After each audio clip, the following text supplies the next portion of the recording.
السلام علیکم ورحمۃ اللہ وبرکاتہ۔ معزز سامعین اکرام، حیلولہ، قیلولہ اور عیلولہ کیا ہیں؟ یہ معلومات جو ہیں یہ مدارس کے طلباء اور یونیورسٹیز کے طلباء، بزنس مین اور اسی طرح افسران بالا کے لیے بہت اہمیت رکھتے ہیں، تو ان کے بارے میں آپ کو تفصیل سے بتاؤں گا۔ سب سے پہلے حیلولہ کیا ہیں؟ حیلولہ یہ حائل سے ہیں، یعنی آپ اور آپ کے درمیان جو وقت ہیں یہ حائل ہو جاتا ہے۔ حیلولہ کے معنی ہے کہ کوئی شخص جو ہیں وہ صبح کی نماز کے بعد اشراق سے پہلے یعنی طلوع آفتاب سے پہلے سو جائے، یا اسی طرح صبح کے وقت یعنی فجر کے وقت جو ہیں وہ سو جائے، تو اس کو حیلولہ کہتے ہیں۔ حیلولہ اس لیے کہتے ہیں کہ یہ آپ اور اس طرح رزق کے درمیان جو کہ صبح کے وقت تقسیم ہوتا ہے حائل ہو جاتا ہے اور رکاوٹ بنتی ہے، کیونکہ صبح کے وقت جو ہیں وہ انسانوں کا رزق جو ہیں وہ تقسیم کیا جاتا ہے۔ حضور صلی اللہ علیہ وسلم نے صبح کے اوقات میں اپنی امت کے لیے برکت کی دعا فرمائی ہے۔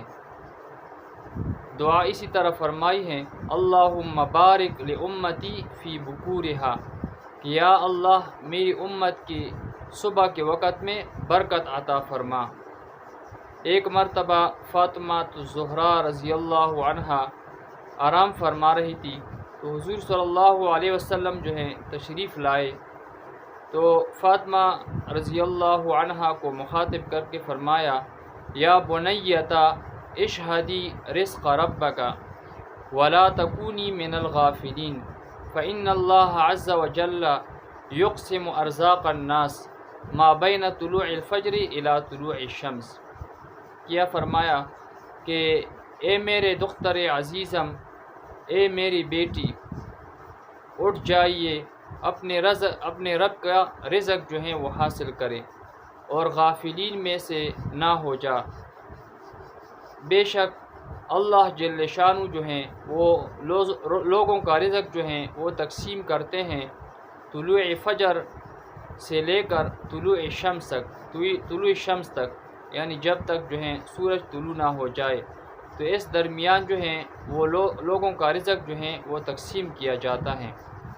تو صبح کے وقت جو ہیں فجر کے بعد طلوع شمس تک یعنی اشراق تک جو ہیں وہ سونا نہیں چاہیے، بلکہ یہ وقت جو ہیں یہ ذکر اذکار میں، عبادت میں، تلاوت میں جو ہے وہ گزارنا چاہیے۔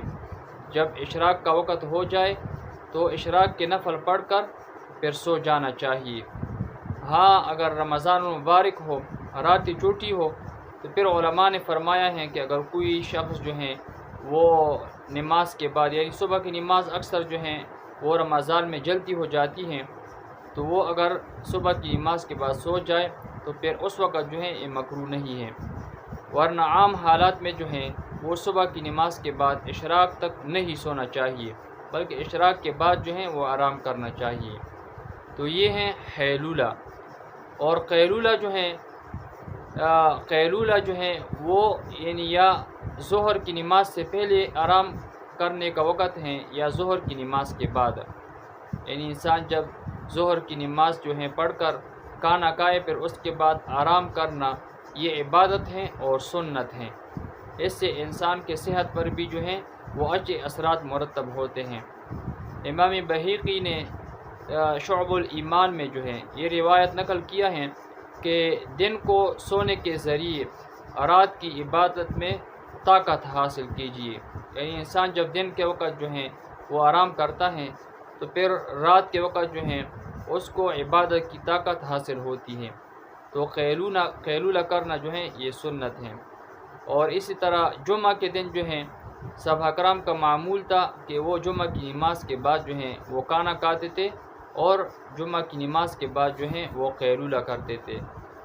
صحابہ کرام کا یہ قول امام بخاری رحمۃ اللہ علیہ نے نقل کیا ہے کہ ما کننا نقیل ونتغدی بعد الجمعہ، یعنی ہم جو ہیں وہ جمعہ کی نماز کے بعد جو ہیں وہ قیلولہ کرتے تھے اور کھانا کھاتے تھے، ورنہ عام دنوں میں جو ہیں آپ ظہر کی نماز سے پہلے بھی قیلولہ کر سکتے ہیں اور ظہر کی نماز کے بعد بھی قیلولہ کر سکتے ہیں۔ تو یہ سنت عمل ہیں۔ اور عیلولہ تیسرے نمبر پر ہیں عیلولہ۔ عیلولہ جو ہیں یہ عصر کی نماز کے بعد جو ہیں سونے کو کہتے ہیں۔ تو یہ وقت جو ہیں یہ انسان کو چاہیے کہ ذکر اذکار میں اور اس طرح دعا میں تلاوت میں گزارنا چاہیے، اور اسی طرح یہ وقت جو ہیں سیر و تفریح اور اس طرح ہلکے پھلکے کام کے لیے ہیں۔